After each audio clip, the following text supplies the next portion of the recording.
ਆ ਉਹ ਆਉਂਦੇ ਨੇ, ਫਿਰ ਪੁਲਿਸ ਆ ਜਾਂਦੀ ਹੈ। ਇੱਕਦਮ ਤੋਂ ਆ ਕੇ ਪੁਲਿਸ ਦੇ ਵੱਲੋਂ ਜਿਹੜਾ ਲੋਕਾਂ ਦੇ ਉੱਪਰ ਲਾਠੀ ਚਾਰਜ ਕੀਤਾ ਜਾਂਦਾ ਤੇ ਮੈਂ ਉਹਨਾਂ ਦੇ ਨਾਲ ਕੋਈ ਵੀ ਲੇਡੀਜ਼ ਕਾਂਸਟੇਬਲ ਨਹੀਂ ਹੈਗੀ ਸੀਗੀ।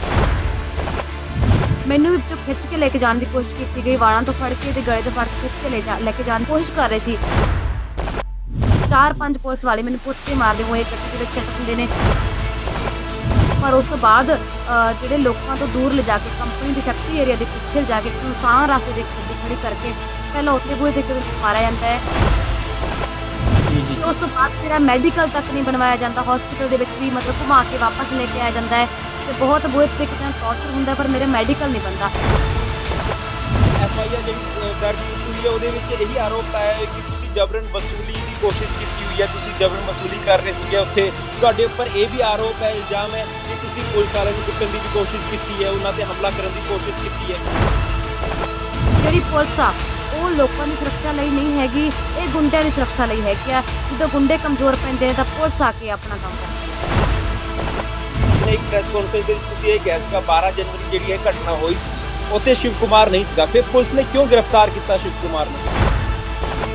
ਕੋਈ ਸਮਾਜਿਕ ਕਾਰਕੁਨ ਜੇ ਮਜ਼ਦੂਰਾਂ ਦੇ ਨਾਲ ਖੜਾ ਹੈ, ਉਹਨਾਂ ਦੀ ਹੱਕਾਂ ਦੀ ਆਵਾਜ਼ ਨਹੀਂ ਖੜਾ ਤਾਂ ਕੀ ਉਹ ਗੁਨਾਹ ਕਰ ਰਹੇ ਸੀ?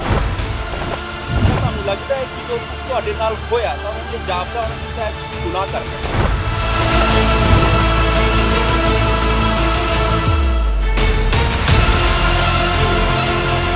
ਸਤਿ ਸ਼੍ਰੀ ਅਕਾਲ, ਮੈਂ ਹਾਂ ਤੁਹਾਡੇ ਨਾਲ ਪ੍ਰਕਾਸ਼ ਫੁਲਾਰਾ ਤੇ ਤੁਸੀਂ ਵੇਖ ਰਹੇ ਹੋ ਸਕਾਈ ਨਿਊਜ਼ ਪੰਜਾਬ। ਇੱਕ ਸਵਾਲ ਹੈ ਕਿ ਮਜ਼ਦੂਰਾਂ ਦੀ ਹੱਕ ਦੀ ਆਵਾਜ਼ ਉਠਾਉਣੀ ਗੁਨਾਹ ਹੈ ਕਿ ਜੇ ਅਸੀਂ ਮਜ਼ਦੂਰਾਂ ਦੇ ਸੰਘਰਸ਼ ਦੇ ਨਾਲ ਉਹਨਾਂ ਦੇ ਨਾਲ ਮੋਢੇ ਦੇ ਨਾਲ ਮੋਢਾ ਲਾ ਕੇ ਖੜੇ ਹੁੰਦੇ ਆ ਕਿ ਅਸੀਂ ਗੁਨਾਹ ਕਰ ਲੈਂਦੇ ਆ? ਕਿਉਂਕਿ ਲਗਾਤਾਰ ਜੇ ਵੇਖਿਆ ਜਾਵੇ ਤਾਂ ਕਿਸੇ ਵੀ ਮਜ਼ਦੂਰ ਹੋਵੇ ਜਾਂ ਕੋਈ ਵੀ ਯੂਨੀਅਨ ਦੀ ਜਿਹੜੀ ਮੰਗਾਂ ਨੇ ਉਹਨਾਂ ਦੇ ਨਾਲ ਜੇ ਕੋਈ ਸਮਾਜਿਕ ਕਾਰਕੁਨ ਖੜਾ ਹੁੰਦਾ ਹੈ ਤਾਂ ਫਿਰ ਉਹਨੂੰ ਕਿਤੇ ਨਾ ਕਿਤੇ ਦਬਾਉਣ ਦੀ ਕੋਸ਼ਿਸ਼ ਕੀਤੀ ਜਾਂਦੀ ਹੈ ਤੇ ਲਗਾਤਾਰ ਦੇਸ਼ ਦੇ ਵਿੱਚ ਇਹੀ ਕੁਝ ਹਾਲਾਤ ਬੰਦੇ ਹੋਏ ਨਜ਼ਰ ਆ ਰਹੇ ਨੇ। ਕੁਝ ਦੇਰ ਪਹਿਲਾਂ ਹਰਿਆਣਾ ਦੇ ਵਿੱਚ ਇੱਕ ਸਮਾਜਿਕ ਕਾਰਕੁਨ ਦੇ ਵੱਲੋਂ ਕੁਝ ਮਜ਼ਦੂਰਾਂ ਦੀ ਆਵਾਜ਼, ਹੱਕਾਂ ਦੀ ਆਵਾਜ਼ ਚੁੱਕੀ ਗਈ ਸੀ। ਉਸ ਆਵਾਜ਼ ਨੂੰ ਦਬਾਉਣ ਦੀ ਸੱਤਾ ਦੇ ਵੱਲੋਂ ਕਾਫੀ ਕੋਸ਼ਿਸ਼ ਕੀਤੀ ਗਈ ਤੇ ਉਸ ਸਮਾਜਿਕ ਕਾਰਕੁਨ ਨੂੰ ਜੇਲ੍ਹ ਦੇ ਵਿੱਚ ਜਾ ਕੇ ਠੁੱਸ ਦਿੱਤਾ ਗਿਆ, ਗ੍ਰਿਫਤਾਰ ਕੀਤਾ ਗਿਆ। ਲੇਕਿਨ ਅੱਜ ਉਹ ਜ਼ਮਾਨਤ ਤੇ ਬਾਹਰ ਨੇ, ਕੋਰਟ ਨੇ ਉਹਨਾਂ ਨੂੰ ਜ਼ਮਾਨਤ ਦੇ ਦਿੱਤੀ ਤੇ ਬਾਹਰ ਨੇ, ਲੇਕਿਨ ਅੱਜ ਵੀ ਉਹ ਸੰਘਰਸ਼ ਵਿੱਢੇ ਹੋਏ ਨੇ। ਮੇਰੇ ਨਾਲ ਜੁੜ ਰਹੇ ਨੇ ਕਿਰਤ ਅਧਿਕਾਰ ਕਾਰਕੁਨ ਨੌਦੀਪ ਜੀ। ਨੌਦੀਪ ਕੌਰ, ਤੁਹਾਡਾ ਬਹੁਤ ਬਹੁਤ ਸਵਾਗਤ ਹੈ ਸਕਾਈ ਨਿਊਜ਼ ਪੰਜਾਬ ਤੇ। ਧੰਨਵਾਦ ਜੀ।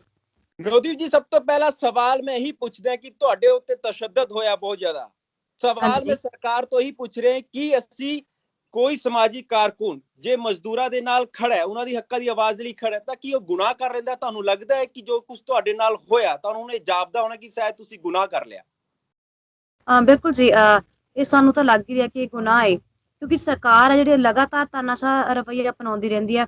ਲਗਾਤਾਰ ਤੁਸੀਂ ਦੇਖਦੇ ਹੋ ਵੀ ਜੋ ਵੀ ਜਨਤਾ ਦੀ ਆਵਾਜ਼ ਉਠਾਉਂਦਾ ਹੈ, ਚਾਹੇ ਉਹ NRC ਦਾ ਮੁੱਦਾ ਹੋਵੇ, ਚਾਹੇ ਉਹ ਕਸ਼ਮੀਰ ਦਾ ਮੁੱਦਾ ਹੋਵੇ, ਚਾਹੇ ਉਹ ਕਿਸਾਨ ਅੰਦੋਲਨ ਹੋਵੇ, ਚਾਹੇ ਉਹ ਮਜ਼ਦੂਰ ਅੰਦੋਲਨ ਹੋਵੇ, ਜਾਂ ਲਗਾਤਾਰ ਤੋਂ ਇਤਿਹਾਸ ਨੂੰ ਜੇਕਰ ਅਸੀਂ ਉਠਾ ਕੇ ਦੇਖਦੇ ਹਾਂ ਤਾਂ ਲਗਾਤਾਰ ਜਨਤਾ ਦੀ ਆਵਾਜ਼ ਬਣਦਾ ਤਾਂ ਉਸੇ ਨੂੰ ਇਸੇ ਤਰੀਕੇ ਦੇ ਨਾਲ ਇਹੋ ਜਿਹੀਆਂ ਧਾਰਾਵਾਂ ਲਗਾ ਕੇ UAPA ਵਰਗੀਆਂ ਧਾਰਾਵਾਂ ਲਗਾ ਕੇ ਉਹਨੂੰ ਜੇਲ੍ਹਾਂ ਦੇ ਵਿੱਚ ਠੁੱਸਿਆ ਜਾਂਦਾ ਹੈ। ਤੇ ਚਾਹੇ ਇਹ ਮੇਰੀ ਗੱਲ ਹੋਵੇ ਜਾਂ ਕਿਸੇ ਹੋਰ ਲੋਕਾਂ ਦੀ ਗੱਲ ਹੋਵੇ ਤਾਂ ਲਗਾਤਾਰ ਜੋ ਸਰਕਾਰ ਦਾ ਸਟੇਟ ਦਾ ਜੋ ਰਵੱਈਆ ਹੈ ਐਵੇਂ ਦਾ ਰਿਹਾ ਜੀ। ਤੁਹਾਡੇ ਉੱਤੇ ਤੁਸੀਂ ਬੜੇ ਇਲਜ਼ਾਮ ਲਾਏ ਨੇ ਪੁਲਿਸ ਦੇ ਉੱਪਰ ਕਿ ਉਹਨਾਂ ਨੇ ਤੁਹਾਡੇ ਨਾਲ ਤਸ਼ੱਦਦ ਕੀਤਾ ਹੈ। 4 ਬੰਦਿਆਂ ਨੇ ਤੁਹਾਡੇ ਉੱਪਰ ਚੜ ਕੇ ਤੁਹਾਨੂੰ ਕੁੱਟਿਆ, ਤੁਹਾਡੇ ਨਾਲ ਜਿਹੜੇ ਪੁਲਿਸ ਵਾਲੇ ਸੀਗੇ ਉਹਨਾਂ ਨੇ ਵੀ ਬੜਾ ਤਸ਼ੱਦਦ ਹੈ। ਕੀ ਕੁਝ ਹੋਇਆ ਸੀ ਤੁਹਾਡੇ ਨਾਲ?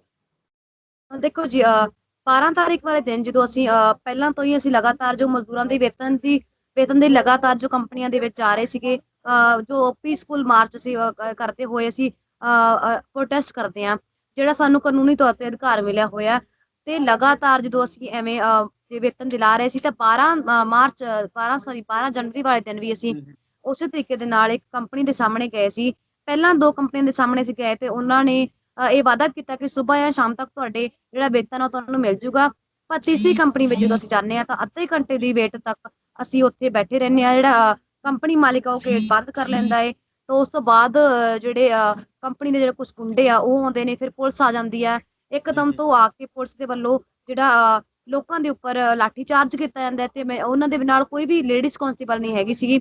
ਮੈਨੂੰ ਵੀ ਵਿੱਚੋਂ ਖਿੱਚ ਕੇ ਲੈ ਕੇ ਜਾਣ ਦੀ ਕੋਸ਼ਿਸ਼ ਕੀਤੀ ਗਈ, ਵਾਲਾਂ ਤੋਂ ਫੜ ਕੇ ਤੇ ਗਲੇ ਤੋਂ ਫੜ ਕੇ ਖਿੱਚ ਕੇ ਲੈ ਕੇ ਜਾਣ ਦੀ ਜਦੋਂ ਕੋਸ਼ਿਸ਼ ਕਰ ਰਹੇ ਸੀ, ਤਾਂ ਲੋਕਾਂ ਨੇ ਮੈਨੂੰ ਬਚਾਉਣ ਦੇ ਲਈ ਉਹਨਾਂ ਦੇ ਉੱਪਰ ਹਮਲਾ ਬੋਲਿਆ। ਇਹ ਗੱਲ ਨਹੀਂ ਹੈ ਕਿ ਇਹ ਪਹਿਲਾਂ ਇਹੋ ਜਿਹਾ ਕੁਛ ਹੋਇਆ, ਪਰ ਪੁਲਿਸ ਨੇ ਇਹੋ ਜਿਹੇ ਹਾਲਾਤ ਪੈਦਾ ਕਰਤੇ ਜਿਹਦੀ ਵਜ੍ਹਾ ਕਰਕੇ ਮਤਲਬ ਸਾਨੂੰ ਇਹ ਕੁਛ ਕਰਨਾ ਪਿਆ। ਪਰ ਜਦੋਂ ਪੁਲਿਸ ਮੈਨੂੰ ਅਰੈਸਟ ਕਰ ਲੈਂਦੀ ਆ, ਤਾਂ ਲੇਡੀਜ਼ ਜੀ ਕਾਂਸਟੇਬਲ ਉਹਨਾਂ ਦੇ ਨਾਲ ਬਿਲਕੁਲ ਵੀ ਹੈ ਨਹੀਂ ਸੀਗੀ। 4-5 ਪੁਲਿਸ ਵਾਲੇ ਮੈਨੂੰ ਕੁੱਟਦੇ ਮਾਰਦੇ ਹੋਏ ਗੱਡੀ ਦੇ ਵਿੱਚ ਸਿੱਟ ਦਿੰਦੇ ਨੇ। ਪਰ ਉਸ ਤੋਂ ਬਾਅਦ ਜਿਹੜੇ ਲੋਕਾਂ ਤੋਂ ਦੂਰ ਲਿਜਾ ਕੇ ਕੰਪਨੀ ਦੇ ਫੈਕਟਰੀ ਏਰੀਆ ਦੇ ਪਿੱਛੇ ਲਿਜਾ ਕੇ ਇੱਕ ਸੁਨਸਾਨ ਰਸਤੇ ਤੇ ਇੱਕ ਗੱਡੀ ਖੜੀ ਕਰਕੇ ਪਹਿਲਾਂ ਉੱਥੇ ਬੂਹੇ ਤੇ ਇੱਕ ਦਿਨ ਮਾਰਿਆ ਜਾਂਦਾ ਹੈ। ਫਿਰ ਉਸ ਤੋਂ ਬਾਅਦ ਜਿਹੜਾ ਕੁੰਡੀ ਥਾਣੇ ਦੇ ਵਿੱਚ ਲਿਜਾ ਕੇ ਟੌਰਚਰ ਕੀਤਾ ਜਾਂਦਾ। ਉਸ ਤੋਂ ਬਾਅਦ ਜਦੋਂ ਕੁੰਡੀ ਥਾਣੇ ਦੇ ਵਿੱਚ ਜਦੋਂ ਮਾਰ ਰਹੇ ਸੀ, ਤਾਂ ਉਸ ਤੋਂ ਬਾਅਦ ਕਾਫੀ ਜਿਹੜੇ ਲੋਕ ਨੇ ਇਕੱਠਾ ਹੋ ਕੇ ਕੁੰਡੀ ਥਾਣੇ ਦਾ ਘਿਰਾਓ ਕਰਦੇ ਨੇ ਕਿ ਨੌਦੀਪ ਕੌਰ ਨੂੰ ਰਿਹਾ ਕੀਤਾ ਜਾਵੇ। ਤਾਂ ਉਸ ਤੋਂ ਬਾਅਦ ਉਹਨਾਂ ਨੂੰ ਪਿੱਛੇ ਕਰਨ ਲਈ ਉਹਨਾਂ ਤੇ ਲਾਠੀ ਚਾਰਜ ਕੀਤਾ ਜਾਂਦਾ ਹੈ ਤੇ ਉਹਨਾਂ ਨੂੰ ਫੜਨ ਦੀ ਕੋਸ਼ਿਸ਼ ਕੀਤੀ ਜਾਂਦੀ ਹੈ। ਜਦੋਂ ਲੋਕ ਪਿੱਛੇ ਹੋ ਜਾਂਦੇ ਨੇ ਤੇ ਬੈਕ ਤੁਸੀਂ ਜੇਕਰ ਤੁਸੀਂ ਦੇਖਿਆ ਹੋਵੇ ਕੁੰਡੀ ਥਾਣਾ ਦਾ, ਤਾਂ ਇੱਕ ਸਾਈਡ ਕਿਸਾਨ ਅੰਦੋਲਨ ਚ ਹੈ, ਦੂਸਰੀ ਸਾਈਡ ਜਿਹੜਾ ਕੰਪਨੀ ਵਾਲਾ ਰਸਤਾ ਜਾਂਦਾ ਤੇ ਉਸ ਰਸਤੇ ਵਿੱਚੋਂ ਲਿਜਾ ਕੇ ਮੈਨੂੰ ਖੇਤਾਂ ਦੇ ਰਸਤੇ ਦੇ ਵਿੱਚ ਲਿਜਾ ਕੇ ਕਿਉਂਕਿ ਜਿਹੜਾ ਕੁੰਡਲੀ ਤੋਂ ਲੈ ਕੇ ਬਾਲਗੜ੍ਹ ਤਾਈਂ ਕਿਉਂਕਿ ਕਿਸਾਨ ਅੰਦੋਲਨ ਚੱਲ ਰਿਹਾ ਹੈ, ਤਾਂ ਜਰੀਏ ਮੈਨੂੰ ਸੋਨੀਪਤ ਲਿਜਾਂਦਾ ਲੈ ਕੇ ਉੱਥੇ ਜਾ ਕੇ ਟੌਰਚਰ ਕੀਤਾ ਜਾਂਦਾ ਹੈ। ਤੇ ਉਸ ਤੋਂ ਬਾਅਦ ਮੇਰਾ ਮੈਡੀਕਲ ਤੱਕ ਨਹੀਂ ਬਣਵਾਇਆ ਜਾਂਦਾ, ਹਸਪੀਟਲ ਦੇ ਵਿੱਚ ਵੀ ਮਤਲਬ ਘੁਮਾ ਕੇ ਵਾਪਸ ਲੈ ਕੇ ਆਇਆ ਜਾਂਦਾ ਹੈ ਤੇ ਬਹੁਤ ਬੁਰੇ ਤਰੀਕੇ ਨਾਲ ਟੌਰਚਰ ਹੁੰਦਾ, ਪਰ ਮੇਰਾ ਮੈਡੀਕਲ ਨਹੀਂ ਬਣਦਾ। ਜਿਹੜਾ ਉਹਨਾਂ ਨੇ ਇਹ ਸਾਬਿਤ ਕਰਨ ਦੀ ਕੋਸ਼ਿਸ਼ ਕੀਤੀ ਕਿ ਨੌਦੀਪ ਨੇ ਜਾਣਬੁੱਝ ਕੇ ਆਪਣਾ ਮੈਡੀਕਲ ਨਹੀਂ ਕਰਵਾਇਆ ਤੇ ਉਹ ਬਿਲਕੁਲ ਠੀਕ ਠਾਕ ਨੇ, ਪਰ ਉਸੇ ਤੋਂ ਬਾਅਦ ਮੈਨੂੰ ਜੇਲ੍ਹ ਦੇ ਵਿੱਚ ਰਾਤ ਨੂੰ 12 ਵਜੇ ਕਰਨਾਲ ਜੇਲ੍ਹ ਦੇ ਵਿੱਚ ਭੇਜ ਦਿੱਤਾ ਜਾਂਦਾ ਹੈ ਤੇ ਉੱਥੇ ਵੀ ਮੇਰਾ ਮੈਡੀਕਲ ਨਹੀਂ ਹੁੰਦਾ। 14 ਦਿਨ ਮੈਨੂੰ ਕੁਆਰੰਟੀਨ ਵਿੱਚ ਰੱਖਿਆ ਜਾਂਦਾ ਹੈ ਤੇ ਘਰਦਿਆਂ ਦੇ ਮਿਲਣ ਤੋਂ ਬਾਅਦ ਜਦੋਂ ਮੈਂ ਦੱਸਿਆ ਕਿ ਮੇਰੇ ਕਾਫੀ ਚੋਟਾਂ ਨੇ, ਮੈਨੂੰ ਮੈਡੀਕਲ ਦੀ ਜ਼ਰੂਰਤ ਹੈ, ਤੇ ਫਿਰ ਕੋਰਟ ਦੇ ਆਰਡਰ ਤੋਂ ਬਾਅਦ 14 ਦਿਨ ਤੋਂ ਬਾਅਦ ਮੇਰਾ ਮੈਡੀਕਲ ਹੁੰਦਾ ਜਿਹਦੇ ਵਿੱਚ ਨਿਸ਼ਾਨ ਪਾਏ ਗਏ। ਲੇਕਿਨ ਨੌਦੀਪ, ਤੁਸੀਂ ਆਪਣੀ ਇੱਕ ਪ੍ਰੈਸ ਕਾਨਫਰੰਸ ਕੀਤੀ ਸੀ, ਉਹਦੇ ਵਿੱਚ ਪੁਲਿਸ ਨੂੰ ਜਲਾਦ ਕਿਹਾ ਸੀਗਾ, ਲੇਕਿਨ ਪੁਲਿਸ ਨੇ ਤੁਹਾਡੇ ਉੱਪਰ FIR ਜਿਹੜੀ ਦਰਜ ਕੀਤੀ ਹੋਈ ਹੈ ਉਹਦੇ ਵਿੱਚ ਇਹੀ ਆਰੋਪ ਲਾਇਆ ਹੈ ਕਿ ਤੁਸੀਂ ਜਬਰਨ ਵਸੂਲੀ ਦੀ ਕੋਸ਼ਿਸ਼ ਕੀਤੀ ਹੋਈ ਹੈ, ਤੁਸੀਂ ਜਬਰਨ ਵਸੂਲੀ ਕਰ ਰਹੇ ਸੀਗੇ ਉੱਥੇ। ਤੁਹਾਡੇ ਉੱਪਰ ਇਹ ਵੀ ਆਰੋਪ ਹੈ, ਇਲਜ਼ਾਮ ਹੈ ਕਿ ਤੁਸੀਂ ਪੁਲਿਸ ਵਾਲਿਆਂ ਨੂੰ ਕੁੱਟਣ ਦੀ ਵੀ ਕੋਸ਼ਿਸ਼ ਕੀਤੀ ਹੈ, ਉਹਨਾਂ ਤੇ ਹਮਲਾ ਕਰਨ ਦੀ ਕੋਸ਼ਿਸ਼ ਕੀਤੀ ਹੈ। ਦੇਖੋ ਜੀ, ਜੋ ਮੇਨ ਮੁੱਦਾ ਬਣਾਇਆ ਜਾ ਰਿਹਾ ਜਬਰਨ ਵਸੂਲੀ, ਪਹਿਲੀ ਗੱਲ ਤਾਂ ਇਹ ਹੈ ਕਿ ਜਬਰਨ ਵਸੂਲੀ ਕੋਈ ਧਰਨੇ ਤੇ ਪ੍ਰਦਰਸ਼ਨ ਕਰਕੇ ਜਬਰਨ ਵਸੂਲੀ ਨਹੀਂ ਕਰਦਾ। ਜੇਕਰ ਇਹ ਜਬਰਨ ਵਸੂਲੀ ਹੁੰਦੀ ਤਾਂ ਜੋ ਅਸੀਂ 300 ਮਜ਼ਦੂਰਾਂ ਨੂੰ ਪਹਿਲਾਂ ਵੇਤਨ ਦਵਾ ਚੁੱਕੇ ਸੀ, ਤਾਂ ਉਦੋਂ ਕਰੋੜਪਤੀ ਮਾਲਿਕ ਜੋ ਕਿਉਂ ਨਹੀਂ ਬੋਲੇ। ਤੇ ਜੇ ਜਬਰਨ ਵਸੂਲੀ ਹੁੰਦੀ ਸੀ, ਜੇ ਪਹਿਲਾਂ ਜੋ ਪੁਲਿਸ ਮੁਲਾਜ਼ਮਾਂ ਦੇ ਨਾਲ ਜਾਂ ਫਿਰ ਕੁੰਡਲੀ ਦੇ ਗੁੰਡਿਆਂ ਦੇ ਨਾਲ ਝੜਪ ਹੁੰਦੀ ਸੀ, ਤਾਂ ਉਦੋਂ ਕੋਈ ਕਿਉਂ ਨਹੀਂ ਬੋਲਿਆ ਹੈਗਾ। ਤਾਂ ਜਿਹੜੇ ਇੱਕ ਗੱਲ ਇਹ ਵੀ ਆ ਕਿ ਜਿਹੜੇ ਮਜ਼ਦੂਰ ਨੇ, ਜਿਹੜੇ 12-12 ਘੰਟੇ ਜਿਹੜਾ ਸ਼ੋਸ਼ਣ ਇਹਨਾਂ ਦਾ ਹੁੰਦਾ ਹੈ, ਜਿਹੜੇ ਅੱਗੋਂ ਬੋਲ ਨਹੀਂ ਸਕਦੇ, ਕਿ ਉਹ ਜਬਰਨ ਵਸੂਲੀ ਕਰ ਸਕਦੇ ਨੇ ਕਰੋੜਪਤੀ ਮਾਲਕਾਂ ਦੇ ਉੱਪਰੋਂ। ਦੇਖੋ, ਅਸੀਂ ਇੱਕ ਮਜ਼ਦੂਰ ਨੇ, ਅਸੀਂ ਮਜ਼ਦੂਰ ਆ, ਇੱਕ ਸਾਡਾ ਮਜ਼ਦੂਰ ਸੰਗਠਨ ਆ, ਤੇ ਇਹ ਜਾਣ ਬੁੱਝ ਕੇ ਕਿਹਾ ਜਾ ਰਿਹਾ ਕਿਉਂਕਿ ਤੁਸੀਂ ਦੇਖੋ ਜਦੋਂ ਕੰਪਨੀ ਦੇ ਗੁੰਡੇ ਆ ਉਹ ਹਮਲਾ ਕਰਨ ਨਹੀਂ ਆਉਂਦੇ ਨੇ, ਪਹਿਲਾਂ ਵੀ ਤਾਂ ਹਮਲਾ ਕੀਤਾ ਜਾਂਦਾ ਹੈ, ਤਾਂ ਜਿਹੜੇ ਮਜ਼ਦੂਰ ਨੇ ਉਹਨਾਂ ਦਾ ਕਾਫੀ ਤਾਕਤ ਦੇ ਨਾਲ ਜਦੋਂ ਉਹਨਾਂ ਦਾ ਸਾਹਮਣਾ ਕਰਦੇ ਨੇ, ਤਾਂ ਉਹਨਾਂ ਨੇ ਜਦੋਂ ਫਾਇਰ ਕੀਤਾ ਤਾਂ ਉਹਨਾਂ ਨੂੰ ਭਜਾ ਦਿੱਤਾ ਗਿਆ ਸੀਗਾ ਕੁੱਟ ਕੇ। ਤਾਂ ਜਦੋਂ ਪੁਲਿਸ ਦੇ ਜਦੋਂ ਗੁੰਡੇ ਕਮਜ਼ੋਰ ਪੈਂਦੇ ਨੇ ਤੇ ਪੁਲਿਸ ਉਹਨਾਂ ਦਾ ਮਤਲਬ ਉਹਨਾਂ ਦੀ ਸਾਈਡ ਲੈਂਦੀ ਆ, ਕਿਉਂਕਿ ਸਾਨੂੰ ਹੁਣ ਦਿਖ ਰਿਹਾ ਹੈ ਕਿ ਜਿਹੜੀ ਪੁਲਿਸ ਆ ਉਹ ਲੋਕਾਂ ਦੀ ਸੁਰੱਖਿਆ ਲਈ ਨਹੀਂ ਹੈਗੀ, ਇਹ ਗੁੰਡਿਆਂ ਦੀ ਸੁਰੱਖਿਆ ਲਈ ਹੈਗੀ ਆ। ਜਦੋਂ ਗੁੰਡੇ ਕਮਜ਼ੋਰ ਪੈਂਦੇ ਨੇ ਤਾਂ ਪੁਲਿਸ ਆ ਕੇ ਆਪਣਾ ਕੰਮ ਕਰਦੀ ਹੈ। ਲੇਕਿਨ ਨੌਦੀਪ, ਤੁਹਾਡੇ ਨਾਲ ਜਿਹੜੇ ਉੱਥੇ ਬੰਦੇ ਸੀਗੇ, ਜਿਹੜੇ ਮਜ਼ਦੂਰ ਵਰਗ ਸੀਗਾ ਜਿਹੜਾ ਉੱਥੇ ਪ੍ਰਦਰਸ਼ਨ ਕਰ ਰਿਹਾ ਸੀਗਾ, ਜਿਹੜੀ CCTV ਫੁਟੇਜ ਆਈ ਹੈ ਉਹਦੇ ਵਿੱਚ ਉਹ ਵੀ ਪੁਲਿਸ ਵਾਲਿਆਂ ਦੇ ਉੱਤੇ ਪਥਰਾਵ ਕਰਦੇ ਹੋਏ ਵਿਖਾਈ ਦੇ ਰਹੇ ਨੇ। ਕਿ ਇਹ ਨਹੀਂ ਲੱਗਦਾ ਕਿ ਜਿਹੜੀ ਪੁਲਿਸ ਨੇ, ਜੇ ਉਹਨਾਂ ਦੇ ਉੱਪਰ ਪਹਿਲਾਂ ਉਹਨਾਂ ਦੇ ਉੱਪਰ ਪੁਲਿਸ ਨੇ ਹਮਲਾ ਕੀਤਾ ਸੀ ਜਾਂ ਤੁਸੀਂ ਪਹਿਲਾਂ ਉਹਨਾਂ ਦੇ ਉੱਪਰ ਇਹਨਾਂ ਨੇ ਪਥਰਾਵ ਕੀਤਾ ਸੀਗਾ? ਕੀ ਗੱਲ ਹੋਈ ਸੀ ਉਹ ਪੂਰੀ? ਕਿਉਂਕਿ ਪੁਲਿਸ ਤਾਂ ਇਹ ਕਹਿੰਦੀ ਹੈ ਕਿ ਤੁਹਾਡੇ ਵੱਲੋਂ ਪਹਿਲਾਂ ਕੀਤਾ ਗਿਆ ਸੀਗਾ। ਦੇਖੋ ਜੀ, ਇੱਕ ਤਾਂ ਇਹਨਾਂ ਨੇ ਦਿਖਾਇਆ ਕਿ ਪੁਲਿਸ ਮੁਲਾਜ਼ਮਾਂ ਦੇ ਉੱਪਰ ਹਮਲਾ ਕਰ ਦਿੱਤਾ। ਜੇਕਰ ਅਸੀਂ ਪੁਲਿਸ ਮੁਲਾਜ਼ਮਾਂ ਦੇ ਉੱਪਰ ਹਮਲਾ ਕਰਨਾ ਹੁੰਦਾ ਤਾਂ ਅਸੀਂ ਥਾਣੇ ਵਿੱਚ ਕਿਉਂ ਨਹੀਂ ਗਏ? ਅਸੀਂ ਉਸ ਜਗ੍ਹਾ ਤੇ ਕਿਉਂ ਨਹੀਂ ਜਾਂਦੇ ਜਿੱਥੇ ਪੁਲਿਸ ਖੜੀ ਆ? ਅਸੀਂ ਇੱਕ ਕੰਪਨੀ ਦੇ ਬਾਹਰ ਹੀ ਕਿਉਂ ਜਾਂਦੇ ਆ? ਤਾਂ ਉਹਦੇ ਵਿੱਚ ਸਾਫ਼-ਸਾਫ਼ ਇਹ ਦਿਖ ਰਿਹਾ ਕਿ ਅਸੀਂ ਜਿਹੜੇ ਆਪਣਾ ਵੇਤਨ ਲੈਣ ਲਈ ਗਏ ਸੀ, ਪੁਲਿਸ ਮੁਲਾਜ਼ਮਾਂ ਦੇ ਵੱਲੋਂ ਪਹਿਲ ਕਦਮੀ ਕੀਤੀ ਗਈ, ਉਹਨਾਂ ਦੇ ਵੱਲੋਂ ਲਾਠੀ ਚਾਰਜ ਕੀਤਾ ਗਿਆ, ਉਹਨਾਂ ਦੇ ਵੱਲੋਂ ਜਬਰਨ ਖਿੱਚ ਕੇ ਮਤਲਬ ਲੈ ਕੇ ਜਾਣ ਦੀ ਕੋਸ਼ਿਸ਼ ਕੀਤੀ ਗਈ। ਇਸ ਤਰੀਕੇ ਦੇ ਹਾਲਾਤ ਪੈਦਾ ਕਰ ਦਿੱਤੇ ਗਏ। ਮੈਨੂੰ ਛਡਾਉਣ ਦੇ ਲਈ ਲੋਕਾਂ ਨੇ ਜਦੋਂ ਅੱਗੋਂ ਹੱਥ ਚੁੱਕਿਆ ਤਾਂ ਉਹਨੂੰ ਇਹ ਦਿਖਾ ਦਿੱਤਾ ਗਿਆ ਕਿ ਇਹਨਾਂ ਨੇ ਪੁਲਿਸ ਮੁਲਾਜ਼ਮਾਂ ਤੇ ਹਮਲਾ ਕੀਤਾ, ਕਿਉਂਕਿ ਸਾਡੇ ਕੋਲ ਕੋਈ ਵੀ ਕਾਰਨ ਨਹੀਂ ਹੈਗਾ ਪੁਲਿਸ ਮੁਲਾਜ਼ਮਾਂ ਤੇ ਹਮਲਾ ਕਰਨ ਦਾ। ਜੇਕਰ ਇੱਕ ਵੀ ਕਾਰਨ ਹੋਵੇ ਤਾਂ ਅਸੀਂ ਪੁਲਿਸ ਮੁਲਾਜ਼ਮਾਂ ਤੇ ਹਮਲਾ ਕਰਦੇ, ਕਿਉਂਕਿ ਸਾਡੇ ਕੋਲ ਕੋਈ ਕਾਰਨ ਹੀ ਨਹੀਂ ਹੈ, ਸਾਡੀ ਕੋਈ ਨਿੱਜੀ ਦੁਸ਼ਮਣੀ ਨਹੀਂ ਹੈ।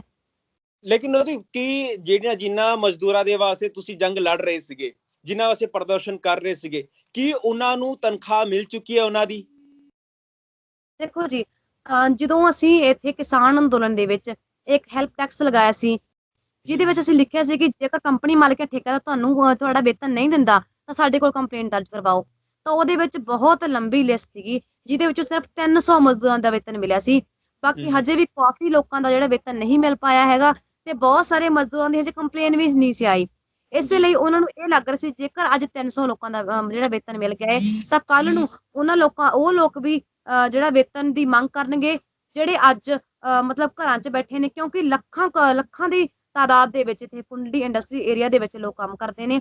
ਤਾਂ ਉਹਨਾਂ ਨੇ ਇਹ ਜਾਣਬੁੱਝ ਕੇ ਦਿਖਾਉਣ ਦੀ ਕੋਸ਼ਿਸ਼ ਕੀਤੀ ਕਿ ਇਹ ਜਬਰ ਵਸੂਲੀ ਆ, ਜਾਂ ਮਤਲਬ ਇਹ ਤਾਨਾਸ਼ਾਹੀ ਕਰ ਰਹੇ ਨੇ ਤੇ ਦੰਗਾ ਭੜਕਾ ਰਹੇ ਨੇ।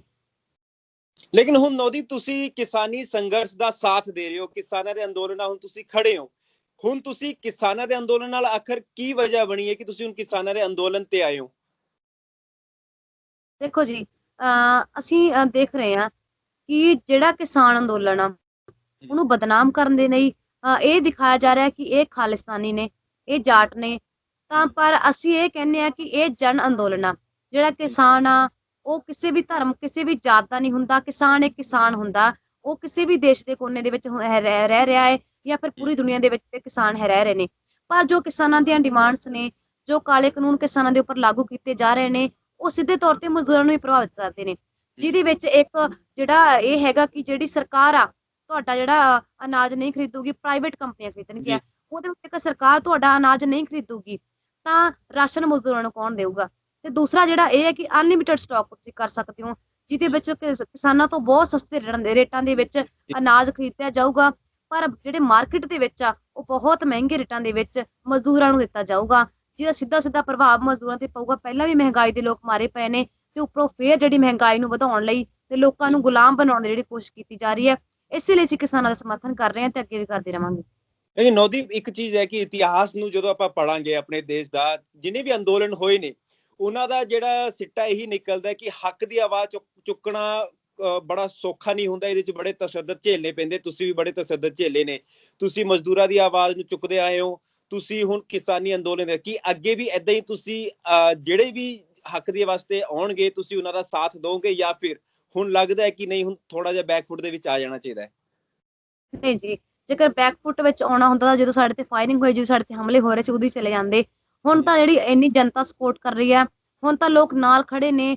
ਜਿੰਨਾ ਲੋਕਾਂ ਨੇ ਮੈਨੂੰ ਬਾਹਰ ਕਢਵਾਇਆ ਕਿ ਮੈਂ ਉਹਨਾਂ ਲਈ ਕੰਮ ਕਰਨਾ ਬੰਦ ਕਰ ਦੇਵਾਂ, ਕਿਉਂਕਿ ਇੱਕ ਮਜ਼ਦੂਰ ਲੋਕਾਂ ਦੇ ਲਈ ਜ਼ਿੰਦਗੀ ਜਿਉਣਾ ਬਹੁਤ ਹੀ ਮਤਲਬ ਖਤਰੇ ਭਰਿਆ ਹੁੰਦਾ ਹੈ। ਜੇਕਰ ਉਹ ਨਾ ਵੀ ਲੜਨ ਤਾਂ ਵੀ ਉਹਨਾਂ ਨੇ ਮਾਰੇ ਹੀ ਜਾਣਾ ਹੁੰਦਾ ਹੈ। ਪਰ ਇੱਕ ਉਮੀਦ ਹੁੰਦੀ ਹੈ, ਜੇਕਰ ਸੰਗਠਿਤ ਰੂਪ ਦੇ ਵਿੱਚ ਅਸੀਂ ਲੜਦੇ ਹਾਂ ਤਾਂ ਆਪਣੇ ਹੱਕਾਂ ਨੂੰ ਲੈਂਦੇ ਹਾਂ, ਤਾਂ ਸ਼ਾਇਦ ਆਉਣ ਵਾਲੇ ਟਾਈਮ ਦੇ ਵਿੱਚ ਹੋਰ ਲੋਕਾਂ ਦੇ ਨਾਲ ਐਵੇਂ ਨਾ ਹੋਵੇ। ਸ਼ਾਇਦ ਜਿਹੜੇ ਸਾਡੀ ਸਰਕਾਰ ਆ, ਉਹ ਲਾਈਨ ਤੇ ਆ ਜਾਵੇ, ਤੇ ਜਿਹੜੇ ਮਜ਼ਦੂਰਾਂ ਦੇ ਨਾਲ ਧੱਕਾਸ਼ਾਹੀ ਨਾ ਹੋਵੇ, ਤਾਨਾਸ਼ਾਹੀ ਨਾ ਹੋਵੇ। ਪਰ ਫਿਊਚਰ ਦੇ ਵਿੱਚ ਸਾਡਾ ਇਹੀ ਹੈ ਕਿ ਐਵੇਂ ਹੀ ਲੋਕਾਂ ਦੀ ਆਵਾਜ਼ ਅਸੀਂ ਬਣਦੇ ਰਵਾਂਗੇ। ਦੇ ਵਿੱਚ ਆਪਣੇ ਇੱਕ ਪ੍ਰੈਸ ਕਾਨਫਰੰਸ ਦੇ ਵਿੱਚ ਤੁਸੀਂ ਇਹ ਕਿਹਾ ਸੀਗਾ 12 ਜਨਵਰੀ ਜਿਹੜੀ ਇਹ ਘਟਨਾ ਹੋਈ ਸੀਗੀ, ਉੱਥੇ ਸ਼ਿਵ ਕੁਮਾਰ ਨਹੀਂ ਸੀਗਾ। ਫਿਰ ਪੁਲਿਸ ਨੇ ਕਿਉਂ ਗ੍ਰਿਫਤਾਰ ਕੀਤਾ ਸ਼ਿਵ ਕੁਮਾਰ ਨੂੰ? ਦੇਖੋ ਜੀ, 12 ਤਾਰੀਖ ਵਾਲੇ ਦਿਨ ਸ਼ਿਵ ਕੁਮਾਰ ਉੱਥੇ ਹਾਜ਼ਰ ਨਹੀਂ ਸੀਗੇ। ਪੁਲਿਸ ਨੇ ਇਸੇ ਲਈ ਉਹਨਾਂ ਨੂੰ ਗ੍ਰਿਫਤਾਰ ਕੀਤਾ ਕਿਉਂਕਿ ਉਹ ਮਜ਼ਦੂਰ ਅਧਿਕਾਰ ਸੰਗਠਨ ਦੇ ਅਧਿਆਪਕ ਸੀਗੇ, ਤੇ ਉਹ ਲਗਾਤਾਰ ਤੋਂ ਜਿਹੜੇ ਮਜ਼ਦੂਰਾਂ ਦੇ ਨਾਲ ਖੜਦੇ ਆ ਰਹੇ, 3 ਸਾਲ ਤੋਂ ਲਗਾਤਾਰ ਇਹ ਅੰਦੋਲਨ ਜਾਂ ਪਰ ਮਜ਼ਦੂਰਾਂ ਦੀ ਆਵਾਜ਼ ਬਣਦੇ ਆ ਰਹੇ। ਇਸੇ ਲਈ ਉਹਨਾਂ ਨੂੰ ਟਾਰਗੇਟ ਕੀਤਾ ਗਿਆ। ਤੇ ਨਵਦੀਪ, ਇੱਕ ਲਾਸਟ ਦੇ ਵਿੱਚ ਜਿਹੜਾ ਸਵਾਲ ਆ, ਤੁਹਾਡੇ ਪਰਿਵਾਰ ਨੂੰ ਲੈ ਕੇ ਮੈਂ ਪੁੱਛਣਾ ਚਾਹੁੰਦਾ ਕਿ ਤੁਹਾਡੇ ਉੱਪਰ ਇੰਨਾ ਤਸ਼ੱਦਦ ਹੋਇਆ, ਉਸ ਤੋਂ ਬਾਅਦ ਆਏ ਤੁਸੀਂ, ਸੱਟਾਂ ਵੀ ਲੱਗੀਆਂ, ਤੁਸੀਂ ਆਪਣੇ ਪਰਿਵਾਰ ਨੂੰ ਵੀ ਪੂਰੀ ਕਹਾਣੀ ਦੱਸੀ ਹੋਣੀ ਕਿ ਤੁਹਾਡੇ ਨਾਲ ਕੀ ਕੁਝ ਹੋਇਆ। ਕੀ ਕਹਿੰਦਾ ਹੁਣ ਤੁਹਾਡਾ ਪਰਿਵਾਰ? ਕਿ ਇਸੇ ਤਰ੍ਹਾਂ ਜੰਗ ਨੂੰ ਜਾਰੀ ਰੱਖਣਾ ਚਾਹੀਦਾ ਹੈ, ਜਾਂ ਫਿਰ ਤੁਹਾਡੇ ਪਰਿਵਾਰ ਨੇ ਵੀ ਤੁਹਾਨੂੰ ਕਿਹਾ ਕਿ ਨਹੀਂ ਨਵਦੀਪ, ਹੁਣ ਥੋੜਾ ਜਿਹਾ ਡਰ ਲੱਗਦਾ ਹੈ? ਨਹੀਂ ਜੀ, ਸਾਡੇ ਪਰਿਵਾਰ ਦੀ ਪਹਿਲਾਂ ਵੀ ਬਹੁਤ ਜ਼ਿਆਦਾ ਸਪੋਰਟ ਰਹੀ ਹੈ, ਤੇ ਹੁਣ ਵੀ ਸਾਡੇ ਪਰਿਵਾਰ ਨੇ ਕਾਫੀ ਸਪੋਰਟ ਕੀਤੀ। ਜਦੋਂ ਮੈਂ ਜੇਲ੍ਹ ਦੇ ਅੰਦਰ ਸੀ, ਮੈਨੂੰ ਉਦੋਂ ਪਤਾ ਲੱਗਿਆ, ਮੈਂ ਨਿਊਜ਼ ਦੇ ਵਿੱਚ ਵੀ ਆ ਕੇ ਦੇਖਿਆ ਕਿ ਮੇਰੀ ਮੰਮੀ ਹੈ ਜਿਹੜੇ ਲਗਾਤਾਰ ਸਪੋਰਟ ਕਰ ਰਹੇ ਨੇ। ਉਹ ਕਹਿ ਰਹੇ ਨੇ ਕਿ ਮੈਨੂੰ ਬਹੁਤ ਪ੍ਰਾਊਡ ਆ ਮਤਲਬ ਮੇਰੀ ਬੇਟੀ ਤੇ ਅਸੀਂ ਹਮੇਸ਼ਾ ਉਹਨਾਂ ਨੂੰ ਇਹ ਕਹਿੰਦੇ ਰਹਾਂਗੇ ਕਿ ਲੋਕਾਂ ਦੇ ਲਈ, ਜਨਤਾ ਦੇ ਲਈ ਤੁਸੀਂ ਹਮੇਸ਼ਾ ਲੜਦੇ ਰਹੋ। ਤੇ ਸਾਡੇ ਪਰਿਵਾਰ ਆ ਜਿਹੜਾ, ਪਹਿਲਾਂ ਤੋਂ ਵੀ ਉਹਨਾਂ ਨੇ ਮੈਨੂੰ ਕਦੇ ਨਹੀਂ ਰੋਕਿਆ ਸੀਗਾ ਵੀ ਤੁਸੀਂ ਧਰਨਿਆਂ ਤੇ ਕਿਉਂ ਜਾ ਰਹੇ, ਤੁਸੀਂ ਲੋਕਾਂ ਦੀ ਆਵਾਜ਼ ਕਿਉਂ ਬਣ ਰਹੇ ਹੋ। ਤੇ ਹੁਣ ਵੀ ਉਹ ਨਹੀਂ ਰੋਕ ਰਹੇ ਨੇ।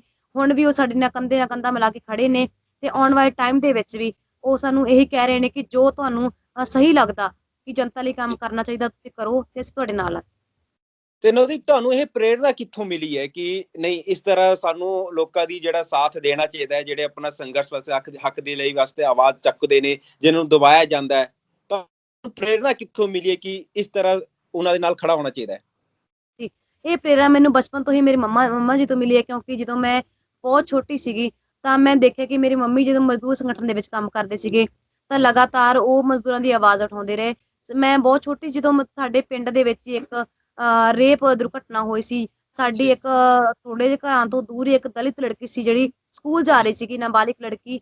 ਉਹਨੂੰ ਅਪਰ ਕਲਾਸ ਦੇ ਲੋਕਾਂ ਨੇ ਚੱਕ ਕੇ ਉਹਦੇ ਨਾਲ ਰੇਪ ਕੀਤਾ ਸੀਗਾ ਤੇ ਪੁਲਿਸ ਨੇ FIR ਤੱਕ ਦਰਜ ਨਹੀਂ ਕੀਤੀ ਸੀ। ਤੇ ਉਦੋਂ ਸਾਡੇ ਘਰ ਦੇ ਕਾਫੀ ਸਪੋਰਟ ਕਰ ਰਹੇ ਸੀ ਤੇ ਬਾਈਕਾਟ ਵੀ ਕੀਤਾ ਗਿਆ ਸੀਗਾ ਤੇ ਧਮਕੀਆਂ ਵੀ ਦਿੱਤੀਆਂ ਗਈਆਂ ਸੀਗੀਆਂ। ਪਰ ਫਿਰ ਵੀ ਅਸੀਂ ਕਾਫੀ ਲੰਬਾ ਟਾਈਮ ਜਿਹੜਾ ਥਾਣੇ ਦੇ ਅੱਗੇ ਧਰਨਾ ਦਿੰਦੇ ਰਹੇ ਸੀਗੇ। ਫਿਰ ਜਾ ਕੇ FIR ਹੁੰਦੀ ਹੈ। ਫਿਰ ਬਠਿੰਡੇ ਦੇ ਵਿੱਚ ਵੀ ਬਹੁਤ ਵੱਡੇ ਪ੍ਰੋਟੈਸਟ ਹੋਏ ਸੀ। 8 ਦਿਨ ਮੇਰੀ ਮੰਮੀ ਜੇਲ੍ਹ ਵਿੱਚ ਵੀ ਰਹਿ ਕੇ ਆਏ ਸੀਗੇ। ਫਿਰ ਜਾ ਕੇ ਜਿਹੜੇ ਉਹ ਲੜਕਿਆਂ ਨੂੰ ਮਤਲਬ ਅਰੈਸਟ ਕੀਤਾ ਜਾਂਦਾ ਤੇ ਜੇਲ੍ਹ ਵਿੱਚ ਭੇਜਿਆ ਜਾਂਦਾ। ਫਿਰ ਉਸ ਤੋਂ ਬਾਅਦ ਲਗਾਤਾਰ ਮੈਂ ਆਪਣੀ ਮੰਮੀ ਨੂੰ ਦੇਖ ਕੇ ਜਾਂ ਆਪਣੀ ਵੱਡੀ ਸਿਸਟਰ ਨੂੰ ਰਾਜਵੀਰ ਨੂੰ ਦੇਖ ਕੇ, ਜੋ ਹੁਣ ਭਗਤ ਸਿੰਘ ਸ਼ਾਂਤੀ ਏਕਤਾ ਮੰਚ ਦੇ ਵਿੱਚ ਦਿੱਲੀ ਦੇ ਵਿੱਚ ਕੰਮ ਕਰ ਰਹੀ ਆ, ਤੇ ਮਤਲਬ ਇਸ ਤਰੀਕੇ ਦੇ ਨਾਲ ਲਗਾਤਾਰ ਤੋਂ ਮਤਲਬ ਮੈਂ ਵੀ ਉਹਨਾਂ ਨੂੰ ਵੇਖਦੇ ਮੈਂ ਵੀ ਮਤਲਬ ਐਵੇਂ ਐਕਟਿਵਿਸਟ ਬਣਦਾ ਮੇਰਾ ਸੁਪਨਾ ਸੀਗਾ ਤੇ ਇਸ ਲਈ ਮੈਂ ਲੋਕਾਂ ਦੇ ਨਾਲ ਕੰਮ ਕਰਦੀ ਰਹੀ। ਮੈਂ ਪਹਿਲਾਂ ਰਾਜਵੀਰ ਦੇ ਨਾਲ ਵੀ ਥੋੜਾ ਟਾਈਮ ਕੰਮ ਕੀਤਾ। ਜਦੋਂ ਮੈਂ ਜੌਬ ਲਈ ਦਿੱਲੀ ਦੇ ਵਿੱਚ ਆਈ ਤੇ ਮੈਂ ਭਗਤ ਸਿੰਘ ਸ਼ਾਂਤੀ ਏਕਤਾ ਮੰਚ ਦੇ ਵਿੱਚ ਕੰਮ ਕੀਤਾ। ਪੁਰਾਣੀ ਦਿੱਲੀ ਦੇ ਵਿੱਚ ਅਸੀਂ ਤੁਰਕਮਾਨ ਗੇਟ, ਲਾਲ ਕਿਲ੍ਹਾ ਤੇ ਜਾਮਾ ਮਸਜਿਦ ਦੇ ਵਿੱਚ ਜਿਹੜੇ ਮੁਸਲਿਮ ਲੋਕਾਂ ਦੇ ਲਈ ਪ੍ਰੋਟੈਸਟ ਉਦੋਂ ਅਸੀਂ ਕਰ ਰਹੇ ਸੀਗੇ। ਤੇ ਹੁਣ ਜਿਹੜੀ ਮੇਰੀ ਵੱਡੀ ਭੈਣ ਰਾਜਵੀਰ ਤੋਂ ਵੱਡੇ ਨੇ, ਉਹ ਮੇਰੇ ਨਾਲ ਮਜ਼ਦੂਰ ਇਤਿਹਾਸ ਸੰਗਠਨ ਦੇ ਵਿੱਚ ਕੰਮ ਕਰ ਰਹੇ ਨੇ ਤੇ ਮੇਰੀ ਛੋਟੀ ਭੈਣ ਜੋ ਪੰਜਾਬ ਸਟੂਡੈਂਟ ਯੂਨੀਅਨ ਵਿੱਚ ਕੰਮ ਕਰ ਰਹੀ ਹੈ। ਮਤਲਬ ਸਾਡੀ ਸਾਰੀ ਫੈਮਿਲੀ ਲਗਾਤਾਰ ਜਿਹੜੀ ਲੋਕਾਂ ਦੇ ਨਾਲ ਖੜ ਰਹੀ ਹੈ। ਤੇ ਨਵਦੀਪ, ਇਹ ਗੱਲ ਦੱਸੋ ਕਿ ਜਿਸ ਹਿਸਾਬ ਨਾਲ ਤੁਸੀਂ ਦੱਸਿਆ ਕਿ ਤੁਹਾਨੂੰ ਪ੍ਰੇਰਨਾ ਆਪਣੀ ਮਾਤਾ ਜੀ ਤੋਂ ਮਿਲੀ ਹੈ, ਤੇ ਕੀ ਤੁਹਾਡੇ ਉੱਪਰ ਜਿਹੜਾ ਇਹ ਤਸ਼ੱਦਦ ਪੂਰਾ ਹੋਇਆ ਸੀਗਾ, ਜਿਹਨੂੰ ਤੁਸੀਂ ਕਹਿ ਰਹੇ ਹੋ ਕਿ ਪੁਲਿਸ ਇੱਕ ਜਲਾਦ ਬਣੀ ਹੈ, ਕੀ ਤੁਸੀਂ ਹਿਊਮਨ ਰਾਈਟਸ ਦੇ ਵਿੱਚ ਗਏ ਹੋ, ਮਹਿਲਾ ਆਯੋਗ ਦੇ ਵਿੱਚ ਗਏ ਹੋ? ਦੇਖੋ ਜੀ, ਮੈਂ ਮਹਿਲਾ ਆਯੋਗ ਦੇ ਵਿੱਚ ਬਿਲਕੁਲ ਨਹੀਂ ਗਈ, ਕਿਉਂਕਿ ਮੈਨੂੰ ਜੇਲ੍ਹ ਦੇ ਵਿੱਚ ਵੀ ਮਹਿਲਾ ਆਯੋਗ ਵਾਲੇ ਮਤਲਬ ਮਿਲਣ ਆਏ ਸੀਗੇ। ਉਹ ਮੈਨੂੰ ਕਹਿ ਰਹੇ ਸੀਗੇ ਕਿ ਬਈ ਤੁਹਾਡੇ ਜੇ ਮਹਿਲਾ ਹੋਣ ਦੇ ਨਾਤੇ, ਇੱਕ ਇਨਸਾਨ ਹੋਣ ਦੇ ਨਾਤੇ ਕੁਝ ਹਨਨ ਹੋਇਆ ਤੁਹਾਡੇ ਅਧਿਕਾਰਾਂ ਦਾ ਤਾਂ ਤੁਸੀਂ ਮੈਨੂੰ ਦੱਸੋ। ਤਾਂ ਮੈਂ ਉਹਨਾਂ ਨੂੰ ਇਹ ਕਿਹਾ ਕਿ ਬਹੁਤ ਸਾਰੀਆਂ ਮਹਿਲਾਵਾਂ ਇਹੋ ਜਿਹੀਆਂ ਨੇ ਜਿਨ੍ਹਾਂ ਨਾਲ ਫੈਕਟਰੀਆਂ ਦੇ ਵਿੱਚ ਰੇਪ ਹੁੰਦਾ, ਜਿਨ੍ਹਾਂ ਨਾਲ ਪੁਲਿਸ ਕਸਟਡੀ ਦੇ ਵਿੱਚ ਰੇਪ ਹੁੰਦਾ, ਤਾਂ ਉਹਨਾਂ ਦੀ ਆਵਾਜ਼ ਹਜੇ ਤੱਕ ਕੋਈ ਕਿਉਂ ਨਹੀਂ ਬਣਿਆ?